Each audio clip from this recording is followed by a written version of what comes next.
আসসালামু আলাইকুম। Hello everyone. সবাই কেমন আছেন? আশা করি সবাই অনেক বেশি ভালো আছেন। তো আজ আপনাদের সাথে একটা সেমাইয়ের রেসিপি শেয়ার করব।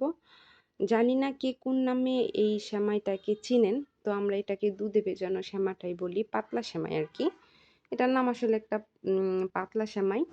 তো মানে এটা দুধে ভেজানো থাকে। তো এই তো ১ম এ কিন্তু দুধটাকে একদম ঘন করে নিছি। মানে মোটামুটি ঘন করে নিছি। তো এরপরে কিন্তু এই সেমাইটা কিন্তু আগে ভেজে রাখছি।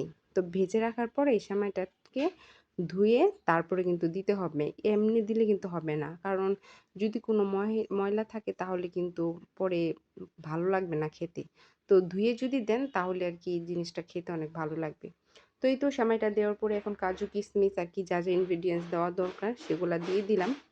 তো দেখেন মাশাআল্লাহ দুধটাও ঘন হয়ে এসছে আর সেমাইটাও কিন্তু ফুটে উঠছে। মাশাআল্লাহ খেতে কিন্তু এটা অসম্ভব অনেক মজা। কারণ এটাতে কোনো পানি এড করা হয় না। সম্পূর্ণভাবে এটা দুধ দিয়ে রান্না করা হয়।